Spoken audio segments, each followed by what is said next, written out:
Hello guys, it's B-RAD and welcome to another episode of my Trade to Glory channel. I just want to say as well that if you did notice on the last video, I did pay thank you for all the support that you guys have shown towards the NHS and really just a sort of camaraderie amongst each other to sort of obey those wishes that the government are making to stay indoors during this difficult time. We do appreciate it. It does actually do a lot for us in the NHS to make it easier for us to do our jobs and try and stop the spread of this infection, so we do appreciate it. And as always, the Thursday night clapping is always a really nice gesture for us to receive. But anyway, without further ado, we'll take you into my Trade to Glory, where actually I've done a lot since Sunday night. When there's the last time I was actually on FIFA, because I do tend to use the app to do some of my trading things. I just find it a little bit easier to navigate than trying to do it on the Xbox controller or even on the PlayStation 4 account as well. I find that the responsiveness on the app is just a little bit quicker to get those cards and do some trading. So if you now have a look just at the screen on here, you will see I've taken a massive leap in how many coins I've got. The reason is because I've decided to make a little change in my team. I was doing my best to accommodate Greenwood into that side, and after just playing with him, I'm just not a fan. Loads of people love that card. Maybe it's because they play him at striker and I'm playing him at cam. It could possibly be that. He just doesn't seem to fit well in my team, and I can't seem to use the card to the ability that other players seem to be able to do.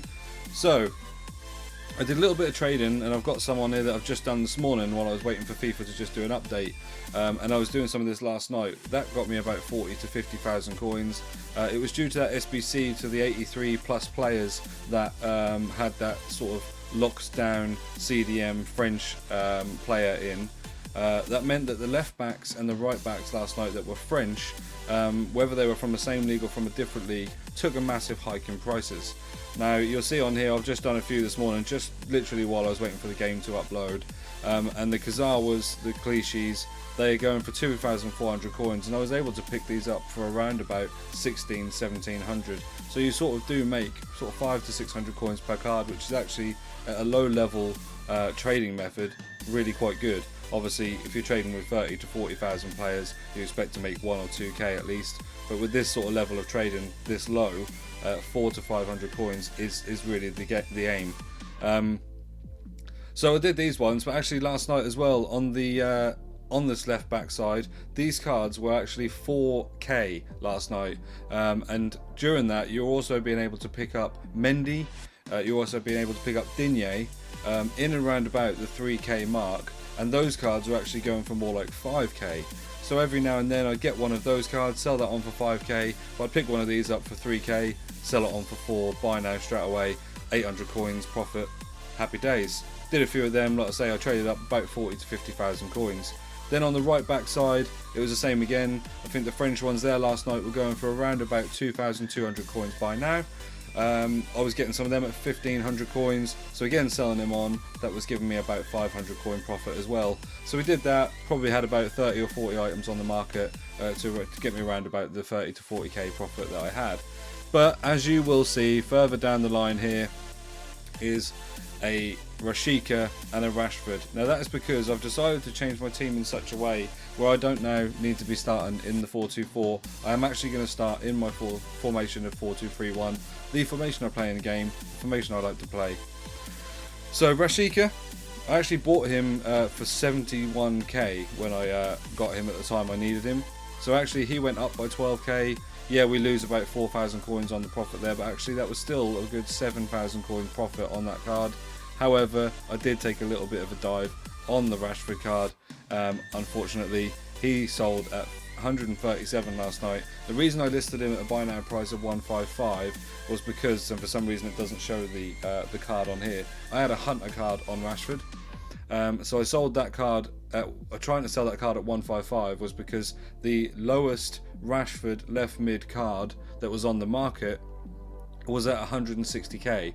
So I thought I'd undercut it and see if I could sell it on. But actually, if you bought his Team of the Week card without any chemistry styles on it, or chemistry styles that aren't desirable, he was going for around about 135 to 140,000 coins. Sure enough, only got one extra bid on top of the base price, sold it for 137. I originally bought this card for I think 165k, somewhere around that, so we lost about 20k on him, but again, like I say, with some trading last night, I did make that money up. So we're going to go and clear them off the expired list, and I will take you over to my squad and show you what I plan to do. For some reason on the app it wouldn't let me put in my cam that I want to put in, but I will put that in now to show you. The other thing I did notice from my last episode on the Trade of Glory, I forgot to put in one of the subs that we picked up untradeable. So let's go and do that. Then there he is, 92 Neymar. I can't believe it was an oversight on my part really that I forgot to put him into the squad so that I could bring him on as a super sub. As it stands here, I'm probably going to go and stick him in ahead of my Jamie Vardy. I do really like the Inaki Williams card. I think the extra bit of physical and stuff he has means that if I do bring him on in a cam position, he actually really does do the business. Whereas Neymar, again, I can bring him on one of the cams on the side. But yeah, so basically I am going to get this Eggstein card.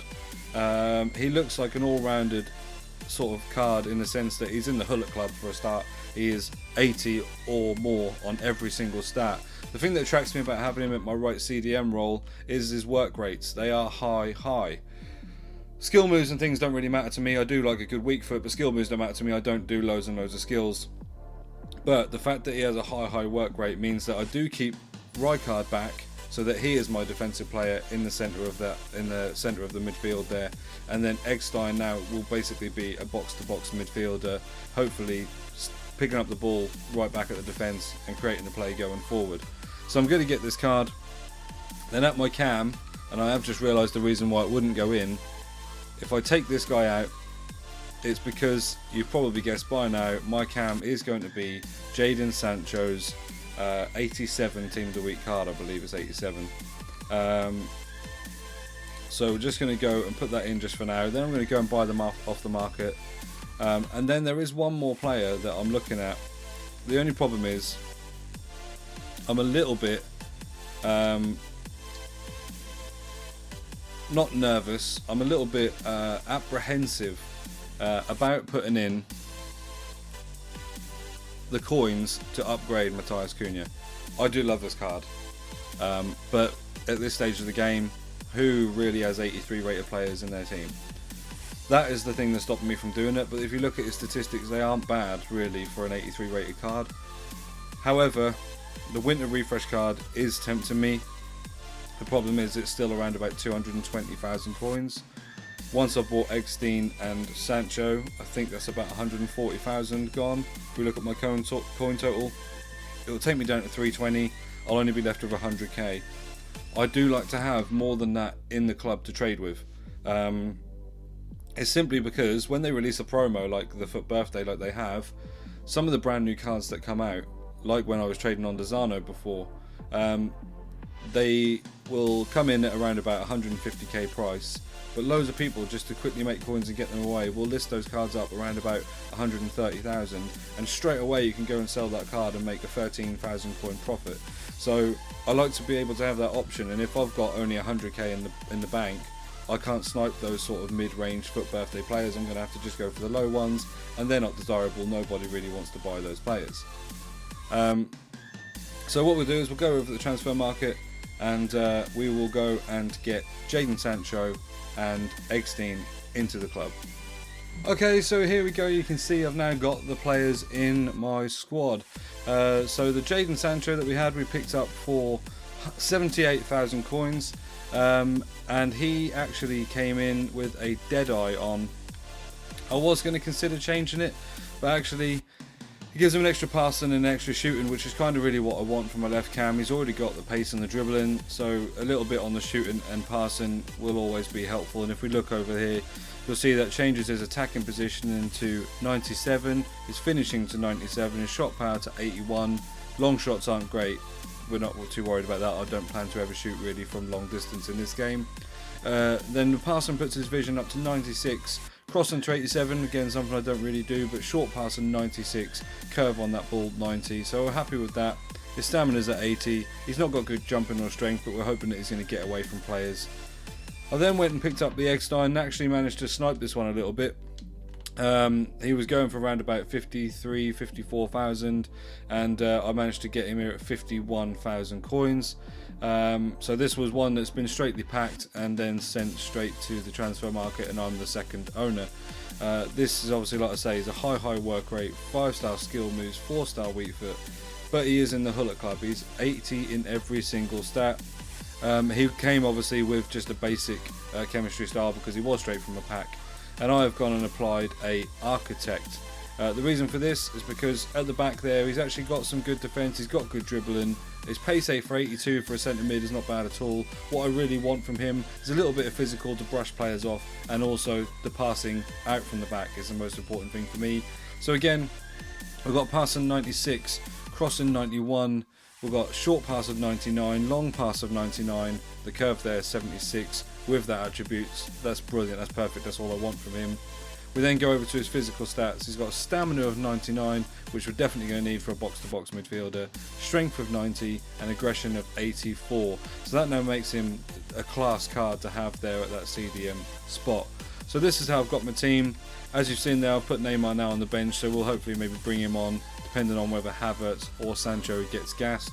Like I say, I'm aware there are a couple of upgrades to my squad, in the sense that Havertz now has that 90 rated foot birthday card, but I think that's around about 450k, and Matthias Cunha has his 87 winter refresh card, but again that is around about 220k. As a trader, because I don't play the game loads and I don't trade loads and loads, I trade just to basically get players into my squad as and when I need them or want them. I'm a little bit reluctant to spend the coins to upgrade these players just at the moment, only because they generally play really well at the cards they are in my squad anyway. And then you can see on the bench there, I'm still holding on to this De Jong card. I am really hoping that, given the season he had in Ajax, and given his start to his career with Barcelona, that they're going to give him a Team of the Week Moments card, which obviously will then push up this one to watch card and make it a little bit more valuable, because as you can see, I bought him at 175,000 coins. I think he's going about 60 right now, so I'm going to take a loss on him. That much is true. That's definitely going to happen. But what I need to do is, when they do give him that card, if and when they give him that card, I will then get rid of him, and maybe I'll make 40k on what he is now, so he may well go for 90 to 100k then I'll sell him, then we'll have some coins, maybe we'll look at then upgrading those other two players I've got. But as it stands, that is my new squad. We are going to go into a game of Rivals. It is Thursday, so it's completely a new start to the Rivals week. I didn't play any games, so I didn't have any rewards to get from Thursday last week, but we're going to go in, we're going to take this into a match. I'm anticipating, because of the new objectives, we may struggle to find a game at first. A lot of people put bronze teams up and then suddenly quit out of the game because they're just trying to get to a lower league, ready for when they want to do their objectives to get the icon swaps. But we'll see if we can get a game. And straight off the bat, we are against probably one of the best teams I've seen, especially in the division I'm in. We've got 3 prime icon moment cards there, 2 other icons, Ronaldo, Messi, Ramos, PK and Oblak. This could be a really tough game for our new squad, but we'll get into it, we'll see what we can do, and yeah, let's go.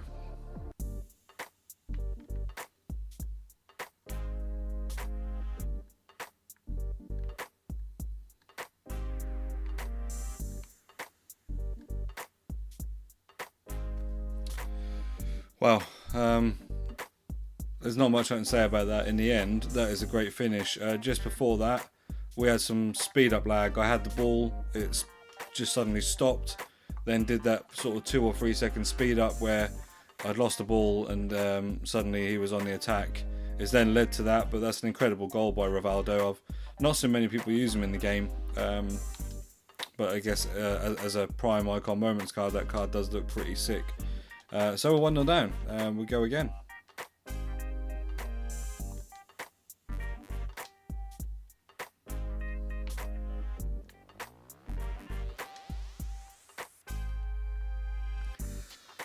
It's annoying that Werner's hit that straight at the goalkeeper. We've worked that really well just to get that cut inside there. So yeah, it's a bit disappointing.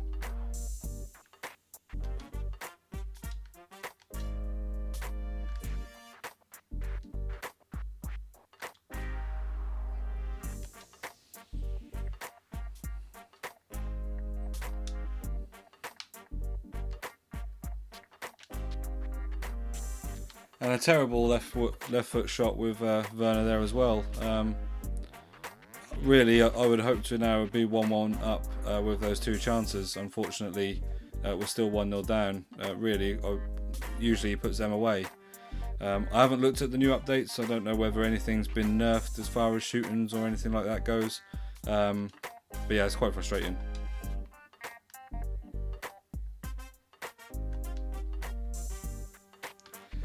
And again, straight away through there with Matthias Cunha. I've played that on the sort of weak foot. Sorry, not the finesse shot. That's because I'm now through again. I'm not concentrating. And it's just a soft shot again. I'm not entirely sure what has happened here. It doesn't seem like Rivaldo's shot was very soft, so I don't know why mine are suddenly not so good.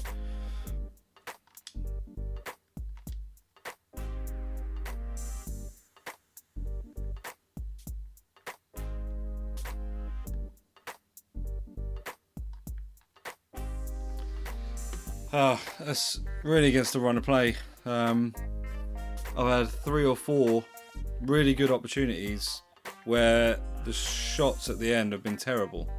And it's not anything to do with me. I've hit them with the appropriate amount of power. I've created the appropriate amount of space for them to smash it in the corners. And they just seem to be really tame and really soft. And we find ourselves on a counter-attack there. To go 2-0 down. It's definitely unjust, and I think when we see the half-time stats, you will see that.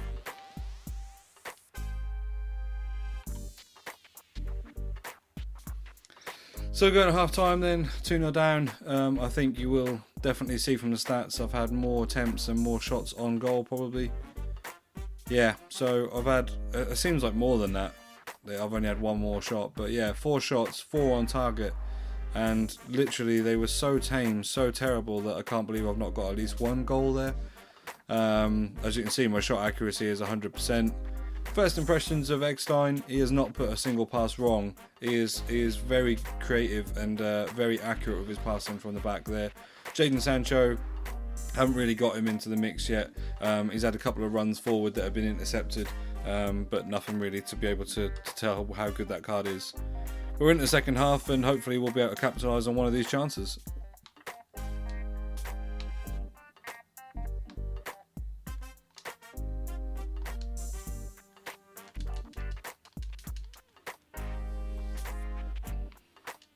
So I'm going to go and bring on Neymar just for Kai Havertz just on the right there. He's just losing out a little bit on the pace on that side. To whoever he has got a centre back there. I know he's playing a 3-back formation. I don't think he's in that now though necessarily. But yeah, he's just getting caught at the back there. So we're just going to bring him on just for that extra bit of pace.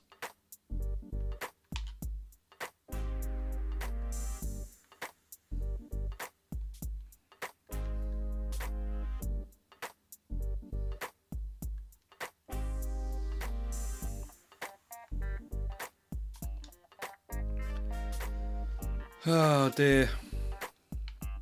I don't know how we're 3-0 down.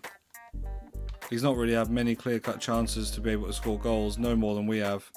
It's just that the end product, certainly in that one, I feel like De Gea should probably do better to save that. Unfortunately, I've got no choice but to have a Premier League goalkeeper. Otherwise, I would have to Stegen in net again. But yeah, 3-0 seems like a very generous scoreline for him.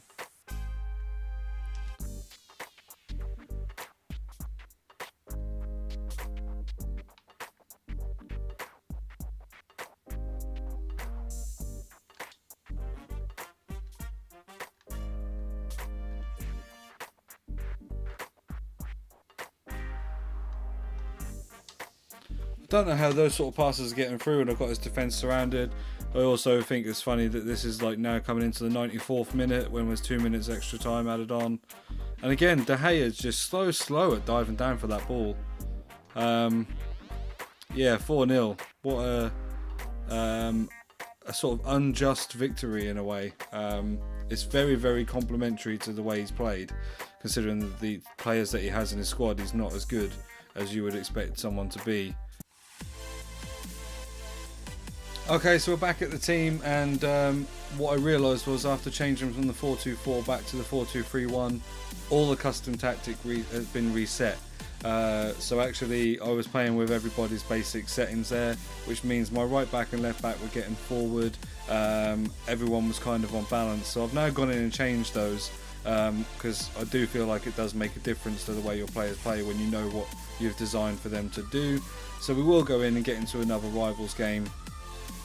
Not saying that that means I shouldn't have lost the other game, just that I do think that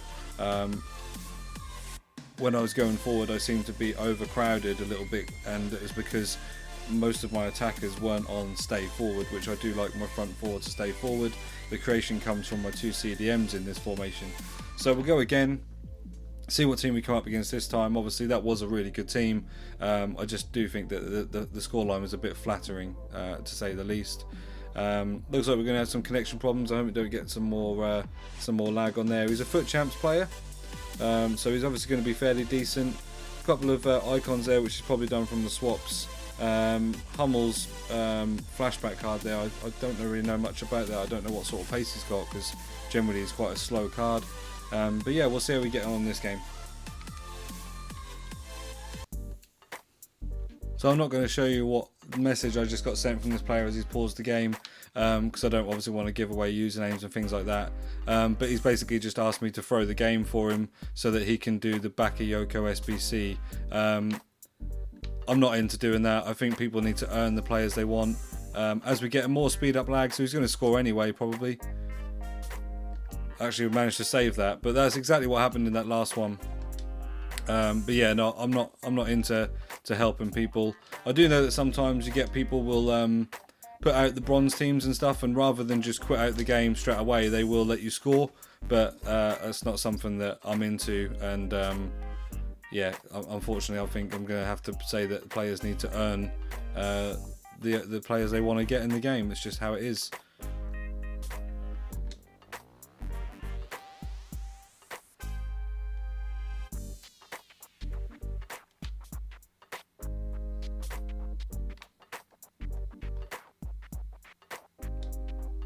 And as it so happens, he scored there anyway. Yeah, I've committed my defender there a bit stupidly to Vardy, and he's turned us inside out and scored the goal. So he's got one goal. At least he's halfway on his way to his objective. I don't know what the objective is to the Bakayoko. I haven't even looked at it. Didn't even know there was a card, if I'm honest.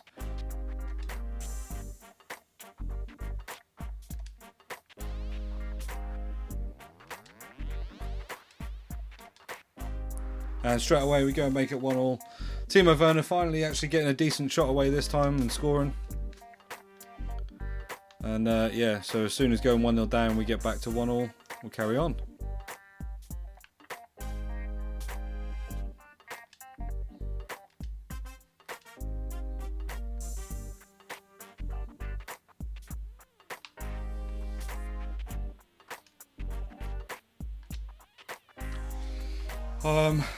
Don't really know how Eriksen has managed to outmuscle, I think it was Davison Sanchez at the back there, to get that shot away. I didn't see if this was his winter refresh card. I wouldn't have noticed, to be fair, because I don't think Eriksen's very good on this game. As he then goes and... I don't know who that is at the centre-back role there. I think it's now actually Hierro that time, who just doesn't... They're just getting outmuscled by strikers with no physical whatsoever. Yeah, I really need to read what some of these patches have got on them, because if this is something that's been patched today, and I need to find out what has happened in order for those sort of strikers to be not outmuscling by the defenders I've got.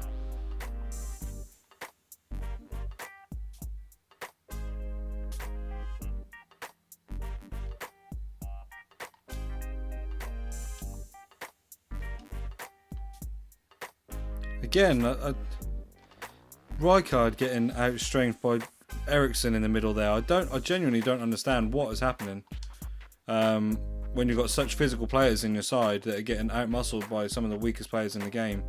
I know, like, some of those that have got really high dribbling, sometimes it does stick to their feet and things, but that's a bit different to getting outmuscled.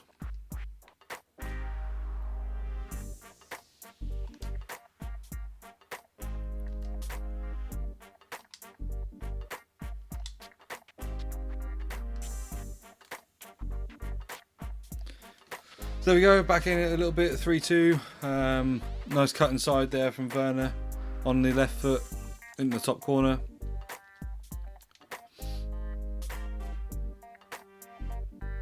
Yeah, it's a nice strike. Keeper couldn't really do much about that. Those sort of finesses coming back into the corner always seem to be quite overpowered. So 3-2.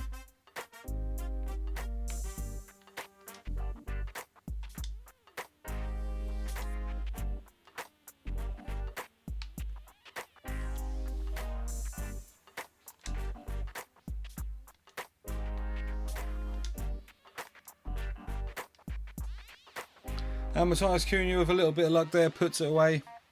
3-3. I mean, it was lucky that we got the ball there, but I don't feel like a draw at the moment is undeserved. He has had a couple of good chances where De Gea has actually finally come up and saved for us, but it falls nicely there, in off the post from Matthias. He is getting a little bit tanked in the middle there, actually, so I'm going to bring Neymar on there and move him with Sancho. So I'm going to have... No, actually, I'm going to move him with Havertz. Have Havertz in the middle, because he hasn't got much pace, but he's also a better passer, generally, of the ball. So have him as my central cam. Stick Neymar out for Havertz position on the right-hand side. And we'll go in again, 3-3, 63rd minute.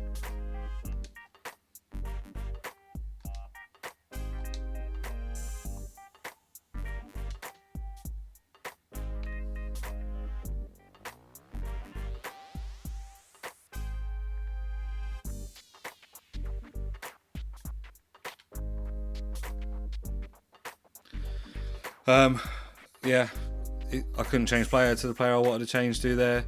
I could see that he was going to move it in towards Vardy, and yeah, whether you use LB or the stick there, it just didn't seem to want to move to the right player for me to defend that. So that's unfortunate, and again, it's another shot that's just sort of whizzed past De Gea without him really trying, is what it feels like. It doesn't seem like he's trying.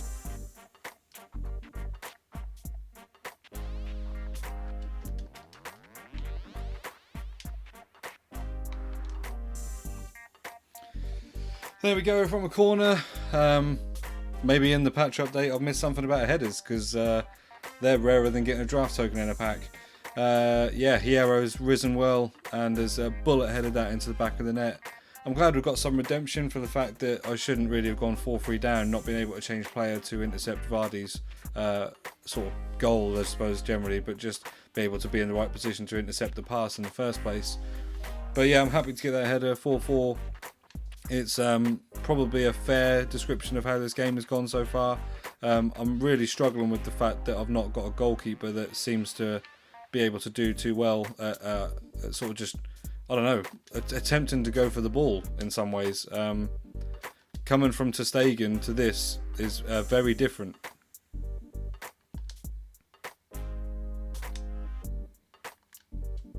As we go and then get in the 89th minute, 5-4 up. Just a lovely sort of counter-attack there. He was running through. He's got two players he's brought on. Orisic I know a lot about. He is an incredible card. But some player called Maeda on the left-hand side just seems to be running past Lena like he's nothing. And fortunately at the back he was intercepted there to start a counter-attack on, and we ended up going sort of 3-on-3 at the front there, which meant we were able to feed in Werner to put one away. 5-4 up in the 90th minute. So there you go, 5-4.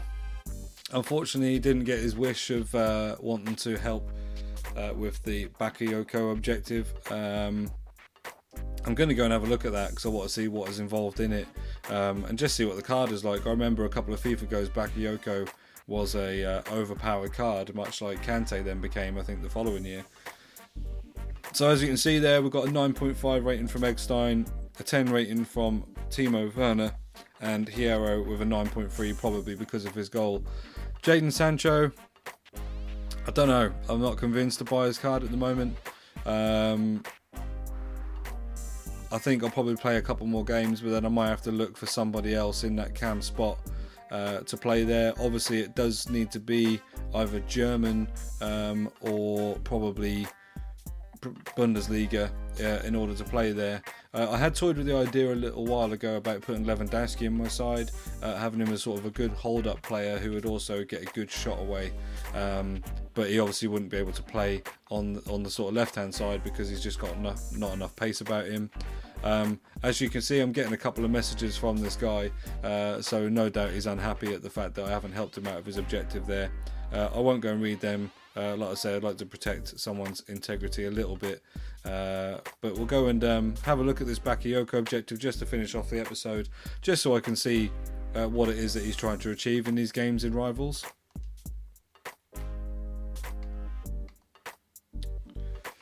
Okay, so here we are. This is the Bakayoko card he's talking about. That is an incredible looking card, to be fair. Yeah, as a CDM, if you've got a French-based team, I doubt most people are going to have Ligue 1 teams, but if you've got a French-based team where you can give him a couple of strong links from an icon, he does look incredible. Assisted goal in 3 separate Rivals matches using French players with a minimum of 80 physical. Score a finesse goal in 2 separate rival matches using League 1 players. Assist 2 goals in 5 separate Rivals matches using French players, minimum weak foot 4-star. And score an assist in 7 separate Rivals wins using midfielders with a 4-star weak foot. Okay, there's some very complicated objectives to think about. If you're obviously, you look at these, this is 7 games, this is 5 games, 2 games, 3 games, so what, 5, 10, 17 games, you're going to want to try and do these with one team. So then you've got to think about building that team that sort of meets these objectives, but then you've also then got to think about assisting the goals with players with a 4-star weak foot, and scoring and assisting with 7 separate rival wins with midfielders with a 4-star weak foot. That's too much to think about. I like to try and just play where the space opens up, create the space, get the ball going, not have to think about, oh, who's that player that's got to score that goal, or who's that player that's got to assist that goal. These objectives I find too stressful, and this is the reason why I only play it on a part-time level, and I'm obviously just creating content from doing different things that I do that come from sort of a trading method. But there we have it. That is the episode today on the Trade to Glory. So we've got Jadon Sancho, we've got Eggstein. Eggstein is a brilliant card. He was clinical with his passing. I think I don't even remember actually him misplacing one single pass. Jadon Sancho is a little bit to be desired there. I'm not completely convinced, so it may be something I look at, just playing a couple of games more, seeing if I don't want him in that position, don't want him in the team. I'll get rid of him, hopefully won't lose too many coins on him, and then we'll look at getting another cam, either from the Bundesliga or a German cam in that position. Obviously I'm a little bit reluctant to spend some of my coins being a trader, but if I do see someone that I want who's a little bit out of my price range, I will do some trading to get to those coins in order to be able to buy that card. But that is the episode for today. It's episode 4 on my Trade to Glory. This one will be going up on Thursday night. It's been a little while since I was able to upload any episodes because I have been at work. As I do say in the last video, I am part of the ambulance service, so I am working in the NHS at the moment during this tough time. And so my last upload was Sunday night. I'll put this one up tonight. This is Thursday today. I'm also now going to go and record another video so I can get ahead, put that one up maybe Friday or Saturday night, and try and bring you as much content as I can over my days off here. But as always, please like the video, comment if you can about what you want to see me do, any suggestions of players you want to see me put in the side, and subscriptions always help. My idea is that eventually, another reason why I'm keeping some of these coins, I want to bring my other series, Foot Eliminator, to my channel. Now, in order to do that, it's a collaborative series. I need to do that with somebody else who is a YouTuber, so that means I need to get their attention, which is only really going to happen with subscriptions. However, there is a potential for me to be able to show you that series with one of my friends. That won't be a face camera for them, but I may be able to record their gameplay footage, probably through a camera or phone or something, just good enough to be able to see us doing the squad builder part. Then we'll use my game footage for the game. So that is in the pipeline. But as always, like I say, please subscribe, please like, share my channel as much as you can, just so we can get the attention of people to make this channel grow, and hopefully be able to build some better series into this for you guys to see. So thank you very much. I'm B-RAD. Please do subscribe.